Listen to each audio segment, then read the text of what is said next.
Well, guess what, fake hater that I made up for this intro? Here you go. Welcome everybody to the second episode of Virtual Reviews. Future me editing this, roll that sick intro. Oh, okay.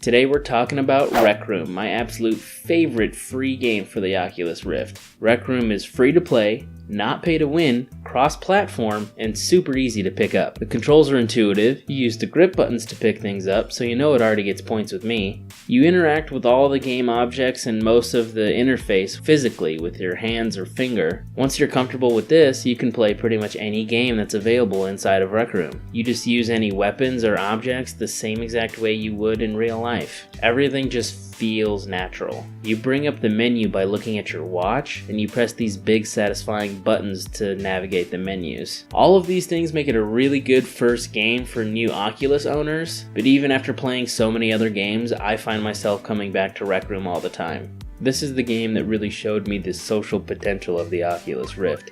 The Rift has a microphone built right into it, so everyone that has one has the ability to talk to other players. And you want equal rights, but I have to hold the door open for my girlfriend? What the hell? Okay, so maybe giving everyone a microphone isn't always a good idea, but for the most part, I love that aspect of playing multiplayer games on the Rift. I've been playing online games for a long time, but playing virtual reality games online is a whole new experience, and Rec Room does it so well. You are alone in your dorm room, but outside of that, there's always other players in the rooms to talk to. I even played frisbee catch with a random guy while waiting for our game to start, which sounds like no big deal, but it was just neat to me. It felt so genuine. There's a couple of cool social interactions you can perform with your hands in this game. Meet someone cool and want to party up for the day? Just give them a fist bump. Meet someone really cool and want to add them to your friend list? Hold out your hand and give them a handshake. You can even high five, which is pretty dope, but only has a function in certain games. It doesn't have a social function.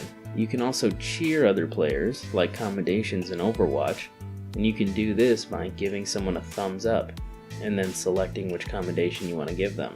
You can even block people that are mean or annoying by holding up your hand in a talk to the hand fashion. This is super useful when you're tired of listening to that loud 10-year-old playing on his PlayStation VR. No! No! No! Don't leave! Don't leave! These little social interactions make meeting people in this game feel more real, and I can't wait for stuff like this to be standard in VR games. The only game I know that comes close to this social environment is Echo VR, which is getting a combat mode really soon. If you want to know more about that, check out my video on the Echo Combat Beta by clicking on the iCard in the top right. Listen, we live in a world currently dominated by Fortnite and Battle Royale games. So let's talk about the crown jewel, Rec Royale first. There's actually two versions of this, a teleport version and a free motion version. But everybody knows that teleport version's for babies. In all seriousness, the free motion version is a little intense if you're not used to smooth locomotion in VR. It doesn't make me sick, but I definitely wobble sometimes if I change directions too fast. If you've never heard of this before, what I'm talking about is a virtual reality game that allows you to use the joystick to move around just like a normal video game, but in virtual reality. For some people, seeing this motion and not feeling it in their bodies can cause them to feel motion sick, to get dizzy, or to lose their balance. If you've never played a free locomotion VR game, it's going to take some time to get your VR legs. The rules of this are your typical everyday battle royale. You drop in, you find weapons, and try not to die. Playing this in VR though is a whole new experience. Even on a smaller map with less people, feeling like you're really there is actually pretty intense. Honestly, I like having less people in it because you play more games faster. You don't have to wait for 100 people. In Rec Royale, games start with only 15 people on the map. Also, the pulling your map out of your backpack is a pretty unique mechanic. There's even weapons with rarity tiers, potions for health and shield, chests with weapons and ammo, and a circle that gradually goes into the play area. Also, there's no building, no convoluted mystery story, and no money-grabbing cosmetic system.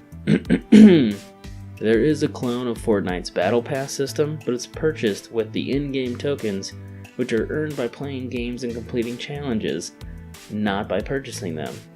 Rec Room is not out to empty your wallet, and that's something that I really appreciate. Other than Rec Royale, there's also Dodgeball, which is harder than you think, Paddleball, which is actually super addicting, 3D Charades, which is really terrifying for the socially anxious, and Disc Golf, which is just disc golf. I don't have anything else to say about it. These are all pretty self-explanatory and easy to pick up and play. They are super fun and worth trying out, but it can be hard to find people to play with sometimes if it's not a busy time. It's probably best to do these with a friend if you don't want to wait around forever. Or you can just play disc golf like the loner I am. There are also these co-op quest games, of which there are currently 4, but they have been adding more periodically. It might be a little while until we get a new one because of how popular Rec Royale is, but people still enjoy them and I hope they make more. There are all some quality co-op adventures that you can play alone if you want. They can be pretty unforgiving without someone to revive you. These are the games that utilize the high five I talked about earlier. If you are knocked out, one of your teammates can come over and high five you to revive you. All of these quests have a theme, and the weapons and enemies are all custom for that theme, and they even have custom unlockable cosmetic items that fit the respective themes as well. But you're not limited to just wearing them in the game, you can wear them all the time. Then there are my personal favorites, laser tag and paintball. Paintball has a capture the flag and good old team deathmatch modes, while laser tag is only one mode and it's a point-based match with bots on both teams as well as players with health bars. I'm no stranger to gunplay and virtual reality. Robo Recall is the first game I played on a PC virtual reality headset, and it's actually what convinced me to get an Oculus Rift. Paintball in Rec Room is not only the first competitive multiplayer shooter I've played, but it's the first VR shooter I've played to have a scoped sniper rifle. And it's a really good one too. I absolutely love using the sniper rifle in Paintball.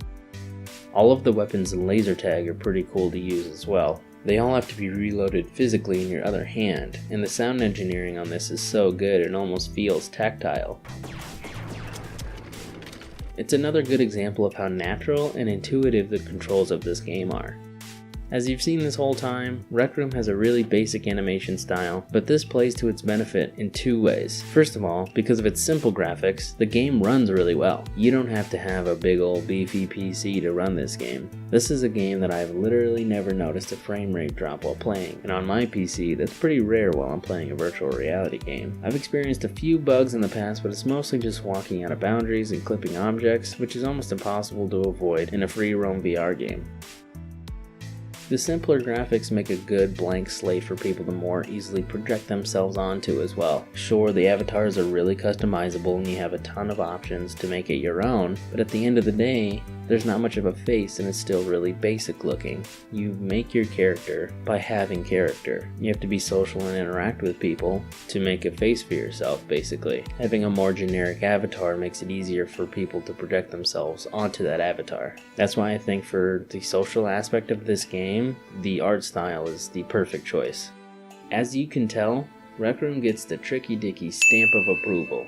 This probably sounded like a sponsored video, but it's not, I promise. I don't have the subs for that, you know I'm not getting sponsored videos. I've had this game pretty much as long as I've had an Oculus Rift, and no matter what cool game I end up getting for it, I still end up coming back to Rec Room every once in a while. It's simple, it's fun, and it's super addicting. The developers are also really good about adding content on a regular basis, so whenever I let it sit for a while, it almost feels like a new game whenever I pop back into it. With a price tag of $3.99, Rec Room is a must-have for anyone that has a virtual reality headset, whether it be an Oculus Rift, an HTC Vive, or a PlayStation VR. Plus, if you're tired of playing Fortnite on a pancake screen, why not try it in virtual reality? No, don't leave! Don't leave! Thank you so much for watching my video on Rec Room. Comment what you thought down below. Don't forget to like and subscribe. If you missed it, here's my first episode of Virtual Reviews. I'm talking about budget cuts in that one. Or you can watch me play Beat Saber for the first time. I promise I've gotten a lot better since then, so don't judge me. Check out my podcast, Heat Gaming, on your favorite podcast app. iTunes, Spotify, Google Play, we're on pretty much all of them. And that's all I got for you today. Peace.